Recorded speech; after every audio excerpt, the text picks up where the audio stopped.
వినిపిస్తుందా? వినిపిస్తుంది. Yes yes మా. అనుష్క. మా ప్రైజ్ లాడ్ మా. ఎస్.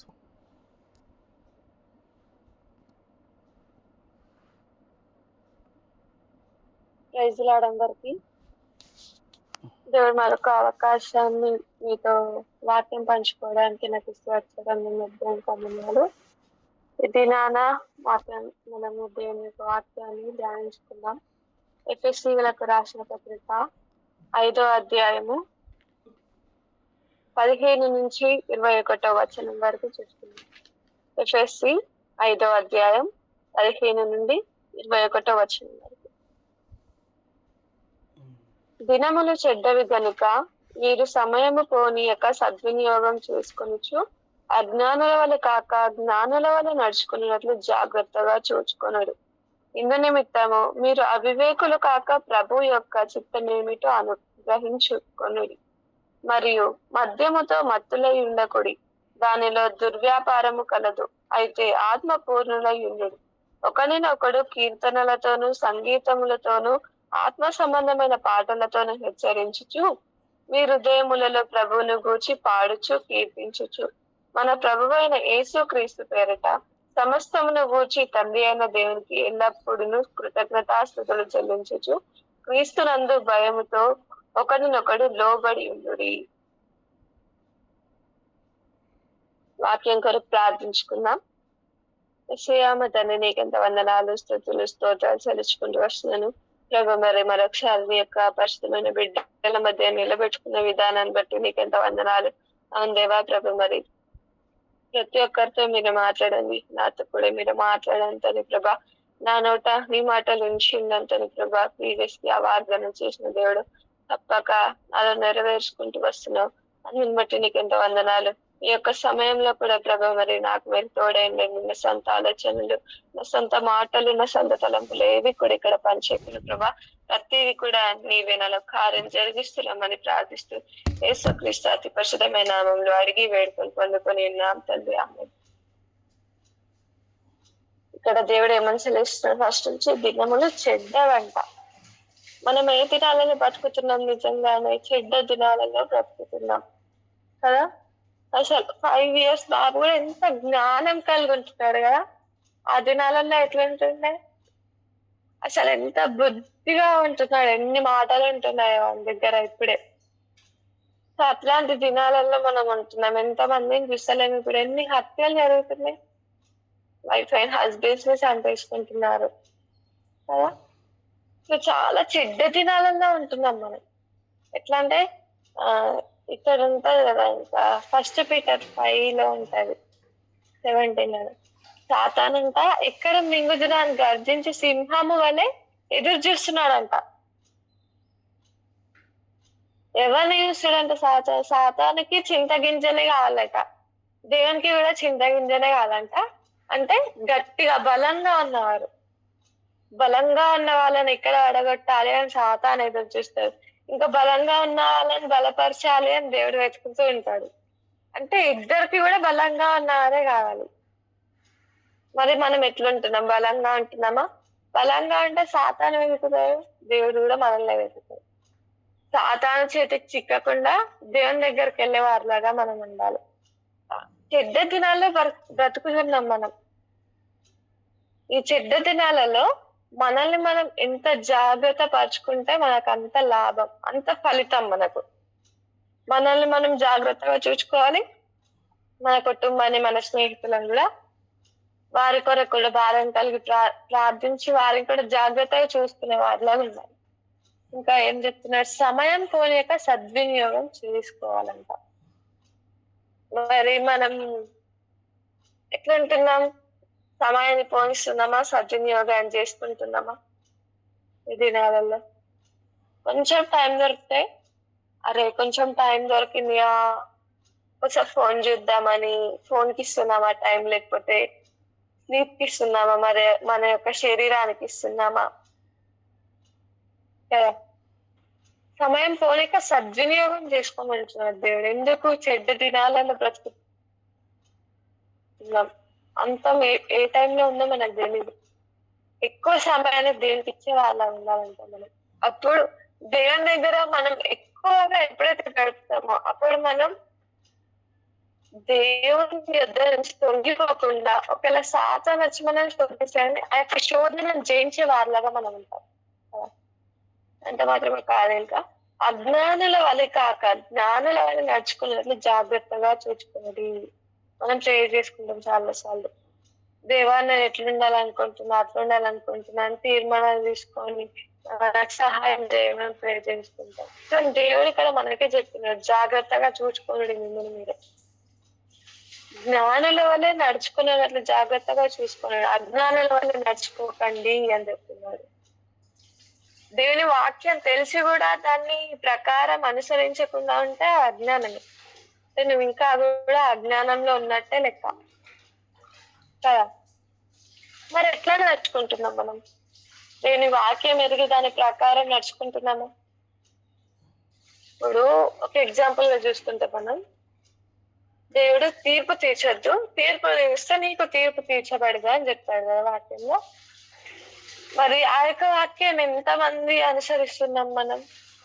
ఎంతమందిని తీర్పు తీర్చే వాళ్ళ లేదంటే తీర్పు తీస్తలే జడ్జ్ చేస్తున్నాం అవుతుంది. ఏ విధంగా ఉంటున్నాం? జడ్జ్ చేసే వారిలాగా ఉంటున్నామా, చేసే వారిలాగా ఉంటున్నామా కదా. అంటే నువ్వు జడ్జ్ చేస్తున్నావు అంటే ఇంకా అజ్ఞానంలోనే ఉన్నాడు. అంటే దేవుని వాక్యాన్ని ఎరిగి కూడా జడ్జ్ చేస్తున్నావు అంటే నీకు నమ్మకం లేదా, విశ్వాసం లేదా దేవుని వాక్యం పైన? తండ్రి భూలోకానికి పంపించిన కుమారునికి అట్టి అధికారం లేదంట, తీర్పు తీర్చే అధికారం. మరి మనకెక్కడికి నుంచి వచ్చింది కొత్త అధికారం? దేవుడు కూడా ఇయ్యాలి మనకు అధికారం కదా. ఇంకా మనం చూసుకుంటే, ఇందు నిమిత్తం మీరు అవివేకులు కాక ప్రభు యొక్క చిత్తం ఏమిటో గ్రహించుకునుడి. మనం అవివేకులు అవ్వకుండా, అంటే సాతాను శోధనకు పడిపోకుండా, ఈ అజ్ఞానుల వలె ఉండకుండా జ్ఞానుల వలె ఉండి ప్రభు యొక్క చిత్తం ఏమిటో గ్రహించుకోండి అని చెప్తున్నాడు దేవుడు. గ్రహిస్తున్నామా? ఇది నాన్న ప్రతి దానికి కూడా అడుగుతున్నామా, దేవా నేను ఇట్లా అనుకుంటున్నా, మరి నీ చిత్తం ఏందో తెలియపరచండి, నీ చిత్త ప్రకారం నేను చేయాలనుకుంటున్నాను, ప్రే చేసుకుంటున్నామా? అంటే ట్రై చేస్తాం మన బెస్ట్, ప్రతిదీ కూడా దేవుణ్ణి అడగాలి, ప్రతిదీ కూడా దేవుణ్ణి అడగాలని. కొన్ని చిన్న విషయాలలో తప్పిపోయి వారిలాగా ఉంటాం. ఇప్పుడు ఎగ్జాంపుల్ యవనస్తులుగా మేము ఎటైనా వెళ్ళాలనుకుంటాం, ఆ విషయంలో అయినా ప్రే చేసుకున్నాం అనుకో, దేవుడు వద్దంటే ఆగిపోవాలి అంతే. ఒక డ్రెస్ కొనుక్కోవాలని ఆశ ఉంటుంది, కానీ ప్రార్థించినప్పుడు దేవుడు వద్దంటే ఆగిపోవాలి అంతే. దేవుడు నచ్చే వారిలాగా ఉండాలంట మనం. దేవుని చిత్తం ఏందో ఎరిగి చేయాలి ప్రతి ఒక్కటి కదా. దేవ తనతో మాట్లాడాలి అద్దో కూడా దేవుడే తెలియపరుస్తాడు మనకి, పరిశుద్ధాత్మ దేవుడు. మనం ఎప్పుడు తెలియపరుస్తాడు దేవుడు మనకి? మనం దేవునితో ఎంత కనెక్టివిటీలో ఉంటామో మన ప్రార్థనలకు జవాబు వచ్చేస్తారు తొందరగా. అప్పుడు చిన్న చిన్న విషయాలు, కొన్ని విషయాలు నేను ఒకసారి టెస్ట్ చేసాను అన్నమాట. ఏం చేసిన అంటే, ఒక పర్సనల్ విషయం ఉండే, అది ఎందుకో మా ఫ్రెండ్ కి చెప్పాలనిపించింది. నాకెందుకో మరలా డౌట్ వచ్చింది ప్రే చేసుకున్నప్పుడు. దేవుడు వద్దన్నాడు. వేరే ఆత్మీయమైన ఫ్రెండ్ ద్వారా కూడా వద్దు అని చెప్పిపించింది. నెక్స్ట్ డేనే తన స్వభావం ఏంటో నాకు తెలిసిపోయింది. అబ్బా దేవా, అసలు నువ్వు ఎంత మంచి దేవుడా అయ్యా అనుకున్నా. అంటే దేవుడు ఎంత మంచిగా తెలియపరుస్తాడు కదా ప్రతిదీ మనకి. చిన్న విషయంలో కూడా మనం దేవుని దగ్గర నమ్మకంగా ఉంటే ఖచ్చితంగా చేస్తాడు కార్యం. అందుకే మన ఆవగింజంత విశ్వాసం ఉంచండి అంటాడు దేవుడు. అందుకే మన విశ్వాసం ఎట్లా ఉంటుంది ఈరోజు? మరి ఆవగింజంత విశ్వాసం అయిన ఉంటుందా మనలో? పరీక్షించుకోవాలి మనం. నిజంగా చిత్తం ఏమిటో గ్రహించాలంట మనం గ్రహించి చేయాలంట. మనం చాలా ఆరాట పడతాం ప్రతి దాంట్లో. అబ్బా! రేపు నాకు మనీ కావాలా, ఇప్పుడు మనీ లేవు, ఆ విషయంలో నాకు మనీ కావాలా, మనీ లేవు అని చెప్పేసి. కానీ ఆ సమయంలో దేవుడు అసలు ఎంత అద్భుతంగా ప్రతీది కూడా అరేంజ్ చేసి పెట్టేస్తాడు అట్లా. ఈ రోజు మన రేపటి దానికోసం ఈ రోజు అతిశయపడతాం కదా. కానీ దేవుడు ఏం చేశాడంటే, ఎందుకు ఈ రోజు అతిశయపడుతున్నావు, రేపు కదా, రేపటిది రేపే చూసుకుందాం అంటే. కదా. నిజంగా మనం దేనిపైన ఆధారపడే వాళ్ళ ఉండాలి. దేని వాక్యం సెలవిస్తుంది, ఆకాశ పక్షులను చూడ విత్తవు కోయవు, దేవుడే వాటిని పోషిస్తాడు కదా. మనం కూడా వాటిలో అలా ఉండాలి. సో దేవుని చిత్తం ఏంటో గ్రహించి నడుచుకోవాలి. నువ్వు దేవుని చిత్తం ఏందో గ్రహించకుండా నీ సొంత కార్యాలు, ఇది కరెక్ట్, ఇది చేస్తే నాకు లాభం వస్తుంది, ఇది చేస్తే చాలా మంది మారుతారు అని మన సొంత ఆలోచనలో ఎంత అనుకున్నా కానీ అది వృధానే, వేస్ట్ అదంతా. అందుకే ఇక్కడ చెప్తున్నాడు, నువ్వు నా చిత్తం ఏందో గ్రహించు, నా చిత్తం గ్రహించకుండా నువ్వేమి కూడా చేయలేవంటారు దేవుడు కదా. మరియు మద్యముతో మత్తులై ఉండకుడి. మనం మద్యం ఏమి తాగము, కానీ ఇక్కడ మనకు మద్యం అనే మత్తు ఏదై ఉంటుంది ఇది నానా, ఏముంటుంది మనకు మద్యం అనే మత్తు? ఫోన్ ఉంటుందా, మన శరీరం ఉంటుందా, లేదంటే ఇంకెవరైనా ఉంటున్నారా మనకి ఇష్టమైన పర్సన్స్? దేనికి మత్తులై ఉంటున్నాం మనం? మన చదువుకి మత్తులమై ఉంటున్నామా, మన జాబ్కి మత్తులమై ఉంటున్నామా? ఆ మత్తు నుండి విడిపింపబడాలని దేవుడు ఆశిస్తున్నాడు. దానికి మత్తులై ఉండకుండా దేవునికి సమయం ఇవ్వాలంట. దేవుని చిత్తమైందే గ్రహించాలి.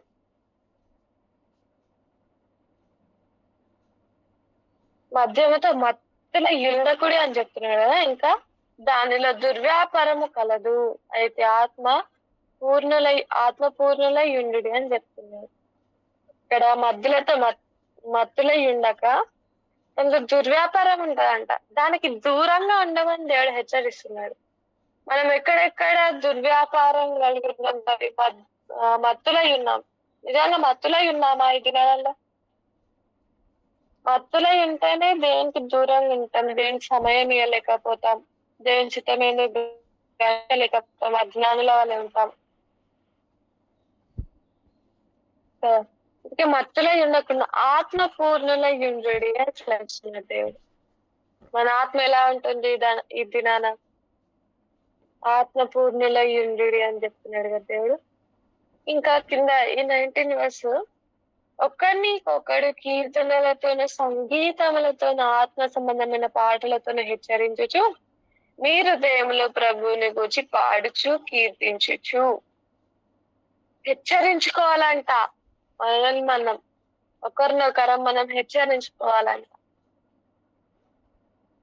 డైలీ మన ఆత్మ సమాధానం ఎంతమందిని పలకరిస్తున్నా, బైబిల్ చదువుకున్నావా, ప్రే చేసుకున్నావా, దేవునితో మాట్లాడిండని ఏ కన్వర్సేషన్ ఉంటుంది మనలో? లోకానుసారమైన కన్వర్సేషన్ ఉంటుందా, లేదంటే ఆత్మీయ సంబంధమైన కన్వర్సేషన్ ఉంటుందా? అట్లుండండి. ఒకరినొకడు దేవునికి కీర్తనలు పాడండి, ఆత్మ సంబంధమైన పాటలతో హెచ్చరించుకోండి చెప్తున్నారు. ఆత్మ సంబంధమైన మాటలతో పాటలతో హెచ్చరించుకునే వారిలాగా మనం ఉండాలి. మనల్ని మనం కూడా పరీక్షించుకోవాలి. దేవా నేను ఎలా ఉంటున్నా, మనల్ని మనం తిట్టుకోవాలి, హెచ్చరించుకోవాలి. ఓ శరీరమా, నాలో ఎందుకు ఇట్లా ఉంటున్నావు వినాలా నువ్వు? నేను దేవుని బిడ్డను, నేను ఇట్లుంటే నడవదు. ఆయనకి ఇష్టరాలుగా నేను ఉండాలి, ఆయనకి ఇష్టమైన వాడిగా నేను ఉండాలి. మన శరీరాన్ని మనం నలుగొట్టుకునే మాట్లాడాలి. పౌలు ఏ విధంగా అయితే నలుగొట్టుకున్నాడో ఆ విధంగా నలుగొట్టుకోవాలి. మన శరీరాన్ని నలుగొట్టుకోవడం అంటే సిలువ వేసుకోవడం కాదు దేవునిలాగా కదా. మన సమయాన్ని దేవునికి ఇచ్చి, మనకి ఎంత విసుగు వచ్చినా గానీ, మనకి ఒక పని ఉన్నా గానీ దేవుడు ఇటే రమ్మంటే ఇటు సైడ్ వచ్చి దేవుడు చెప్పిన ప్రతి ఒక్కటి చేయడమే మన శరీరాన్ని నలుగొట్టుకోవడం కదా. ఈ భూమి పైన మనం దేవుని కొరకు చేసేది ఏముంది? అది ఒక్కటే ఉంది, మన హృదయాన్ని దేవునికి ఇవ్వడం, మన సమయాన్ని దేవునికి ఇవ్వడం. మరి అవి రెండు కూడా మనం చేయలేకపోతే ఎలా? ఆయన ప్రేమించడం.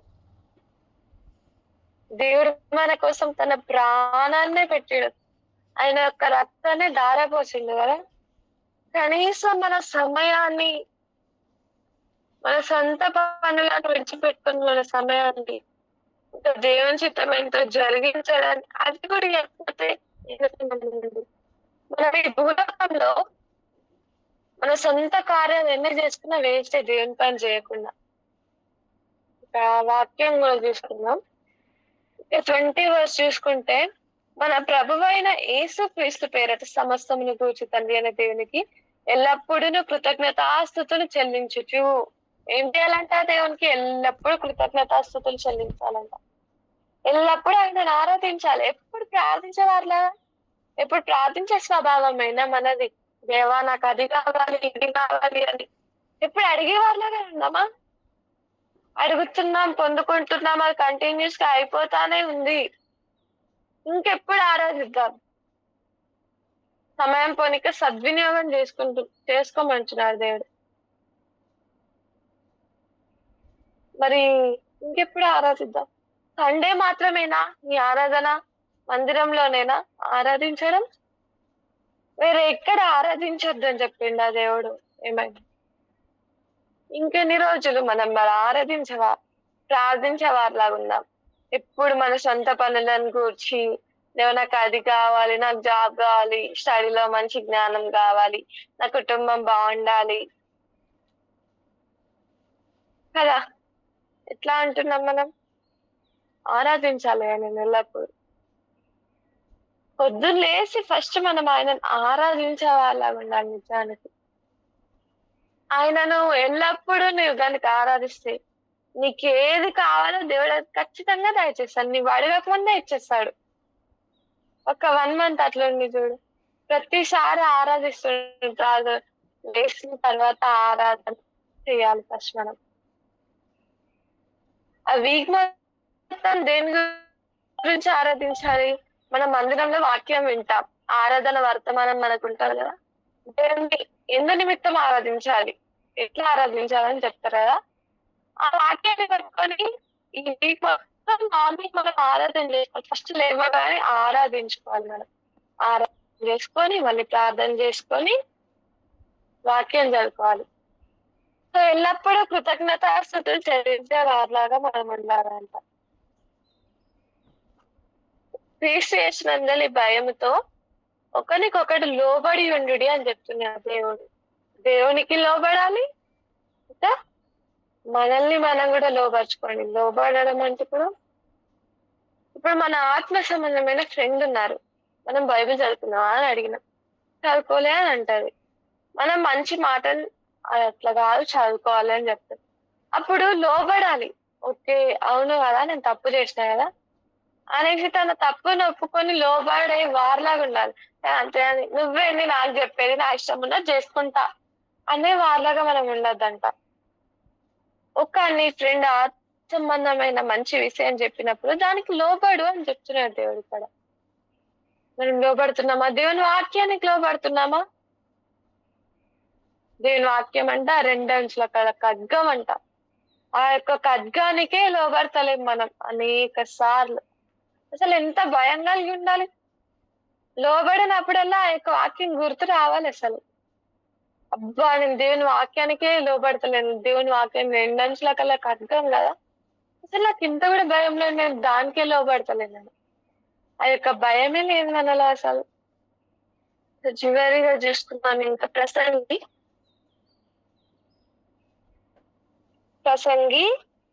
1వ వచనం నుంచి చూసుకుందాం. దావీదు కుమారుడును యెరూషలేములో రాజునై ఉండిన ప్రసంగి పలికిన మాటలు. వ్యర్థము వ్యర్థమని ప్రసంగి చెప్పుచున్నాడు. వ్యర్థం వ్యర్థం సమస్తము వ్యర్థమే.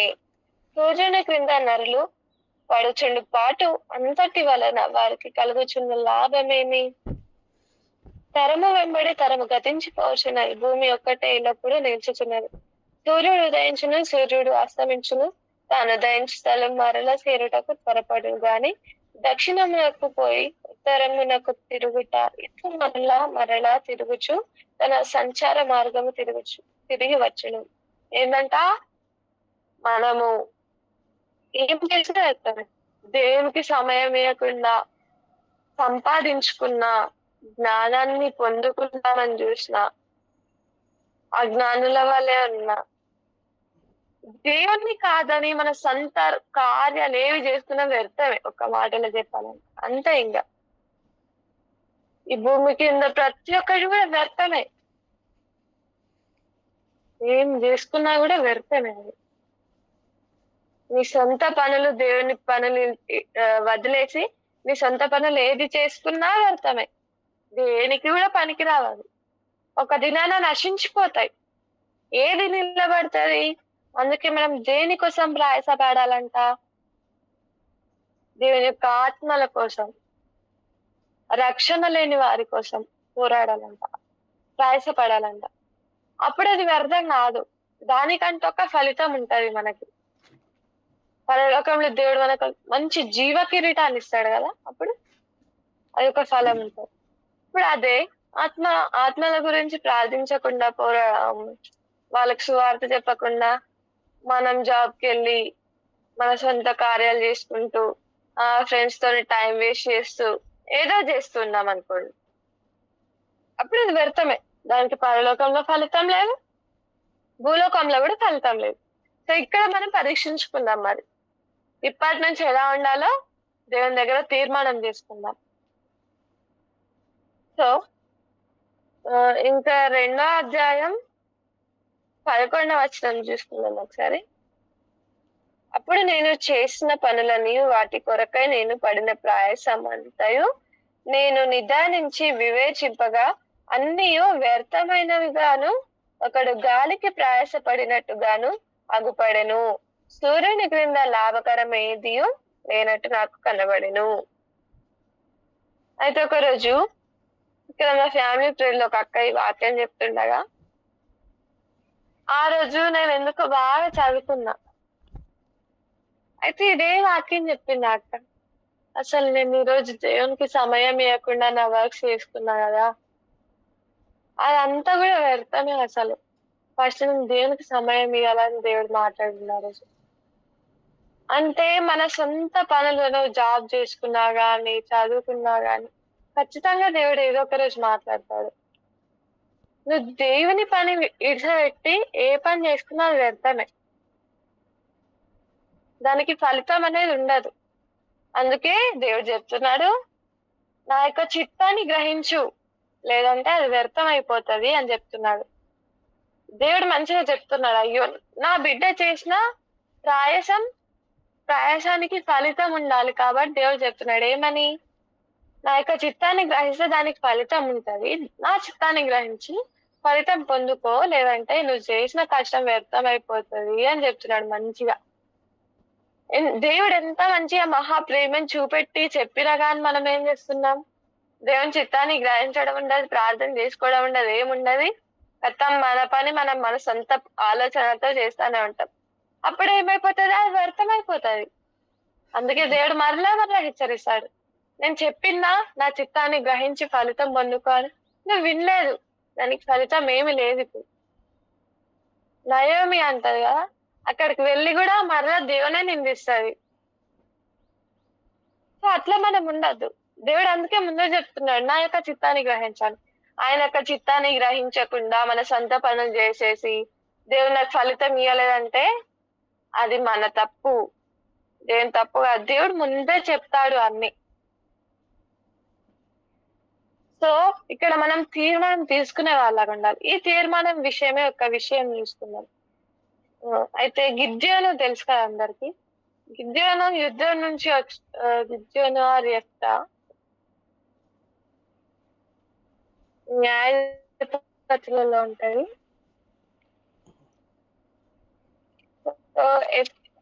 గిద్యోను అయితే ఇద్దరు ఒకరు యుద్ధం నుంచి వచ్చినప్పుడు యుద్ధంలో గెలిచి వస్తే ఏమని తీర్మానం చేసుకుంటాడంటే దేవుని దగ్గర, నాకు ఇంటికి వెళ్ళేటప్పుడు ఎవరు ఎదురుగా వస్తే వారిని నీకు ఇచ్చేస్తా ప్రభు అని తీర్మానం తీసుకున్నాడా. అయితే ఆ తీర్మానం అసలు నిలబెట్టుకుంటాడు అసలు. ఇంటికి వెళ్ళేటప్పుడు తన కూతురు ఒక్కగానొక్క కూతురు ఎదురొస్తది. దేవునికి ఇచ్చిన మాట తప్పకుండా ఆ యొక్క కూతుర్ని దేవుడికి ఇచ్చేస్తాడు. దేవుని పనికి సమర్పించేస్తాడు కదా! కూతుర్నే సమర్పించిండు దేవుని యొక్క పనికి యెఫ్తా. మరి చిన్న చిన్న తీర్మానాలు మనం తీసుకునేది. అంత పెద్ద నాకు కుమారుడినిస్తా, నా కూతురినిస్తా, నా ఫ్యామిలీని ఇస్తా అనే తీర్మానాలు కూడా కామనే. అట్లాంటివి కూడా ఏం కోరుకుంటలే ఇప్పుడు కొత్త నిబంధనలు దేవుడు. కేవలం నీ యొక్క హృదయాన్ని, నీ యొక్క సమయాన్ని యెఫ్తా అట్లున్నాడు కదా, మనం ఏ విధంగా ఉంటున్నాం? ఒక దేవునికి మాట ఇచ్చినప్పుడు తప్పకుండా ఉన్నాడు కదా, తన యొక్క కుమారుణ్ణే దేవునికి ఇచ్చేశాడు. కేవలం మన సమయాన్ని ఇవ్వాలని కోరుకుంటున్నాడు. మన తీర్మానం కాకుండా దేవుని యొక్క తీర్మానమే మనలో వాడబడాలి. అంటే మన సొంత తీర్మానం తీసుకోకుండా దేవుని యొక్క తీర్మానం తీసుకోవాలి. మనం దేవుని యొక్క ఆలోచనలను గ్రహించే వారిలాగా ఉండాలి. సో ఒకవేళ ఈ దినాన గనుక మనం తీర్మానం తీసుకుంటే దానిని తప్పకుండా చేసేవారిలాగా ఉండాలి. మనకు యెఫ్తాను ఎగ్జాంపుల్ గా ఉంచింది దేవుడు కదా. సో యెఫ్తా వల్లే మనం కూడా ఉండాలి. సో అబ్రహాము కూడా వెనుకాడలేదు అసలు దేవుని మాటకి. మనం ఎట్లుంటున్నాం మరి? చిన్న తీర్మానం తీసుకుంటాం, చిన్నదే, అది కూడా చిన్నదే, ఇంకా తీసుకుంటాం వదిలేస్తాం. అట్లా చాలా ఎన్ని తీర్మానాలు పోయినాయో అట్లా కదా. సో తీసుకున్న తీర్మానం ప్రకారం మనం ఉండే వారిలాగా ఉండాలి, దాని ప్రకారం చేసే వారిలాగా ఉండాలని దేవుడు సెలవిస్తున్నాడు. ఈ యొక్క చిన్ని వాక్యం దేవుడు దీవించి ఆశీర్వదించింది కాక. ప్రైజ్ ది లార్డ్ మా. మరి వాక్యం పంచుకున్నటువంటి